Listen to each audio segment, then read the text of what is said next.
आदरणीय व्यासपीठ आवडविराचे मान असलेले मान्यवर तसेच माझे बालमित्रमैत्रिणींनो, आज मी 2 शब्द बोलणार आहे, ते तुम्ही शांतपणे ऐकावे ही विनंती. लोकमान्य टिळक यांचा जन्म 23 जुलै 1856 रोजी चिखली या गावी झाला. त्यांच्या वडिलांचे नाव गंगाधर, आईचे नाव पार्वतीबाई होते. स्वराज्य हा माझा जन्मसिद्ध हक्क आहे आणि तुम्ही मिळवणारच अशी घोषणा त्यांनी केली.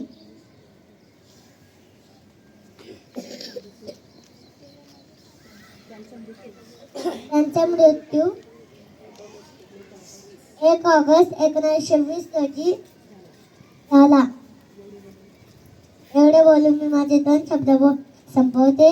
जय हिंद, जय हिंद, जय भारत. सर्वांना माझा नमस्कार आहे. माझे नाव शुभंकरी उत्तम आहे. मी या 2 शब्द बोलायचे तुम्ही शांतपणे ऐकावे ही विनंती. लोकमान्य टिळक यांचा जन्म 23 जुलै 1856 रोजी चिखली या गावी झाला.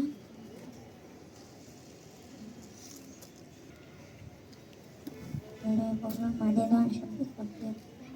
जय हिंद, जय महाराष्ट्र.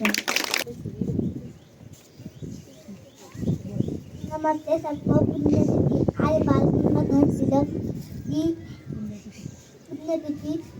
उनका जन्म 23 जुलाई 1856 को हुआ.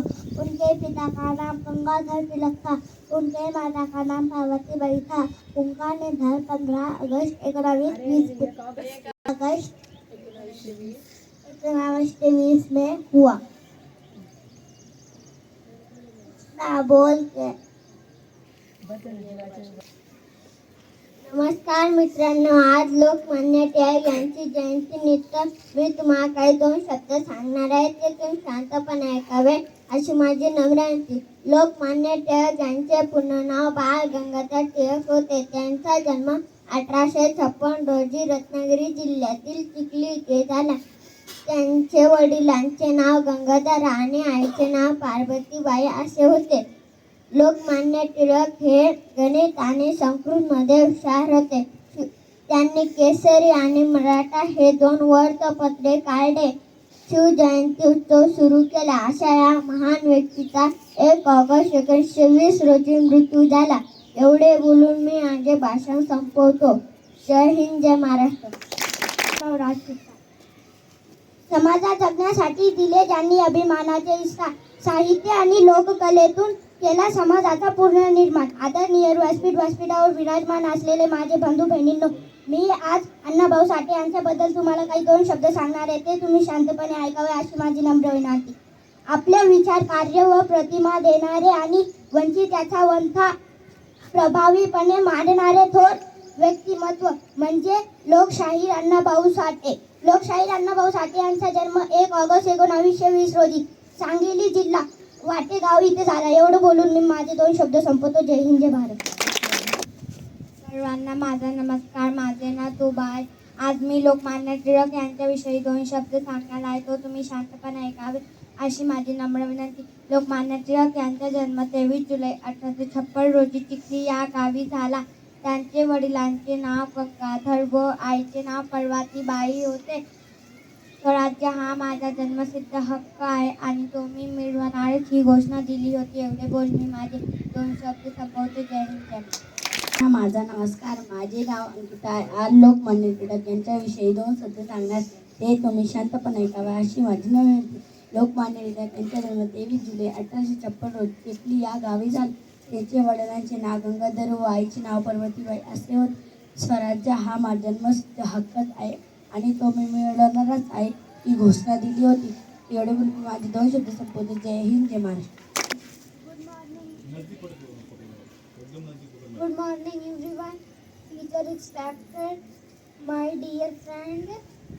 My name is Diksha Yadav. Today I am going to tell you about Lokmanya Tilak. He was the first leader of Indian independence. His full name was Bal Gangadhar Tilak. He born on 23 July 1856.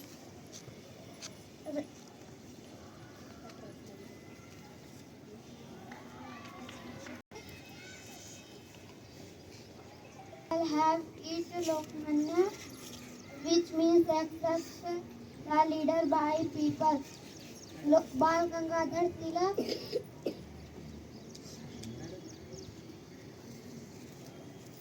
with last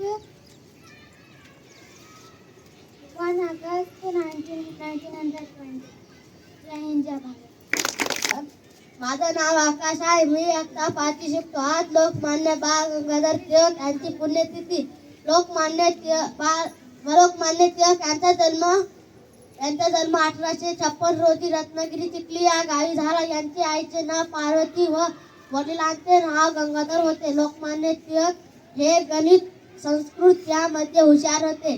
त्यांनी म्हणले, स्वराज्य हा माझा जन्मसिद्ध हक्क आहे, तो मी मिळवणार अशी शिवगर्जना यांनी केली. असे या थोर नेत्याचा माझा कोटी कोटी प्रणाम.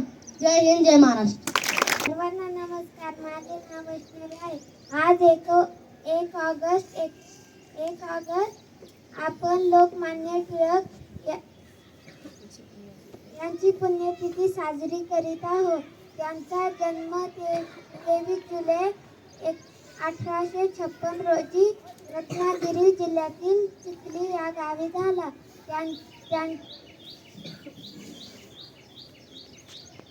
त्यांचे पूर्ण नाव बाळ गंगाधर टिळक होते.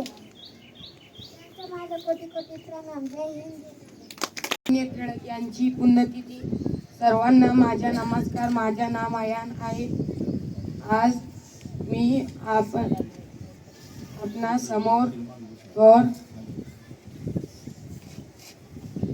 समालांतर सैनिक लोकमान्य टिळक यांचे विषयी 4 शब्द सांग. सर्वांना माझे नमस्कार. माझे नाव पूनम नरवरे आहे. आज मी आपल्या समोर थोर स्वातंत्र्य सैनिक लोकमान्य टिळक यांच्याविषयी 4 शब्द सांगणार आहे.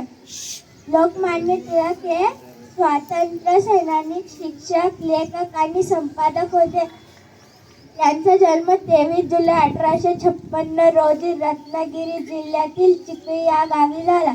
त्यांच्या आईचे नाव पार्वतीबाई आणि वडिलांचे नाव गंगाधर टिळक असे होते. त्यांना भारतीय असंतोषाचे जनक असे म्हणतात. लोकमान्य टिळकांनी स्वराज्य हा माझा जन्मसिद्ध हक्क आहे आणि तो मी मिळवणारच अशी शिवगर्जना केली. लोकमान्य टिळकांनी लोकजागृती व्हावी म्हणून केसरी व मराठा वृत्तपत्रे सुरू केली. त्यांनी लोकांनी एकत्र यावे म्हणून सामाजिक गणेशोत्सव व शिवजयंती सुरू केली. लोकमान्य टिळकांनी 1 ऑगस्ट 1920 रोजी अखेरचा श्वास घेतला. त्यांचे कार्य आपल्याला अन्यायाविरुद्ध लढण्याची प्रेरणा देते. लोकमान्य टिळकांना माझे कोटी कोटी प्रणाम. जय हिंद जय महाराष्ट्र. धन्यवाद. आज अण्णाभाऊ साठे यांची जयंती आहे, तर मी भाषण करणार आहे.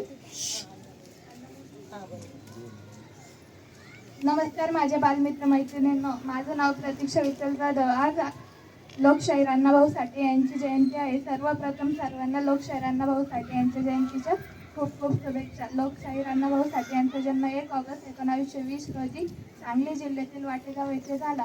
त्यांच्या वडिलांचे नाव भाऊराव साठे व आईचे नाव वालुबाई असे होते. त्यांचे पूर्ण नाव तुकाराम भाऊराव साठे असे होते. ते एक थोर समाजसुधारक, लेखक व शाहीर होते. संयुक्त महाराष्ट्र चळवळ, गोवामुक्त संग्रामाच्या मध्ये त्यांनी दिलेले शाहीर म्हणून दिलेले योगदान खूप महत्त्वाचे होते. एवढे बोलून मी माझे 2 शब्द संपवते. जय हिंद जय महाराष्ट्र. शब्दांची कान, महाराष्ट्राची शान, बहुजनांची आन. अण्णाभाऊंची लेखणी आहे जगात देखणी. साहित्यातून ज्यांनी उंचावली उपेक्षितेची मान, त्या अण्णाभाऊंनी मिळवला रसियाताई सन्मान. नमस्कार. नमस्कार सन्माननीय व्यासपीठ, गुरुजन वर्ग व येथे जमलेल्या माझ्या मित्रमैत्रिणींनो, सर्वप्रथम लोकशाहीर अण्णाभाऊ साठे यांच्या जयंतीच्या खूप खूप शुभेच्छा. अण्णाभाऊ हे महाराष्ट्रातील एक थोर समाजसुधारक व लेखक व शाहीर होते. त्यांचे पूर्ण नाव तुकाराम भाऊराव साठे असे होते. त्यांचा जन्म 1 ऑगस्ट 1920 रोजी झाला. त्यांचा जन्म 1 ऑगस्ट 1920 रोजी सांगली जिल्ह्यातील सांगली जिल्ह्यातील वाटेगाव येथे झाला. त्यांच्या वडिलांचे नाव भाऊराव साठे तर आईचे नाव वाळूबाई साठे असे होते. छत्रपती शिवरायांचे चरित्र त्यांनी पोवाड्यातून रशियापर्यंत पोहोचवले व त्या पोवाड्याचे रशियन भाषेत भाषांतर झाले व रशियाच्या राष्ट्राध्यक्षांनी त्यांचा सन्मान केला. संयुक्त महाराष्ट्र चळवळ आणि गोवा मुक्तीसंग्राम या चळवळीमध्ये त्यांनी शाहिरीतून दिलेले योगदान महत्त्वाचे आहे. तांत्रिक दृश्य निरक्षर असूनही त्यांनी 21 कथा आणि 30पेक्षा अधिक कादंबऱ्या लिहिल्या व माझी मैना गावाकडे राहिली ही त्यांची गाजलेली लावणी होती. The earth is not balanced on the snake's head but on the strength of the Dalit and working class people. पृथ्वी ही शेषनागाच्या मस्तकावर तरलेली नसून ती दलित व कामगार लोकांच्या तळ हातावर तरलेली आहे असे सांगणाऱ्या या महान लोकशाहीर अण्णाभाऊ साठे यांना माझे कोटी कोटी वंदन करते व माझे 2 शब्द इथे थांबते. जय हिंद, जय महाराष्ट्र. माझा नमस्कार. माझे नाव समीर जयशेख. आज मी अण्णाभाऊ साठे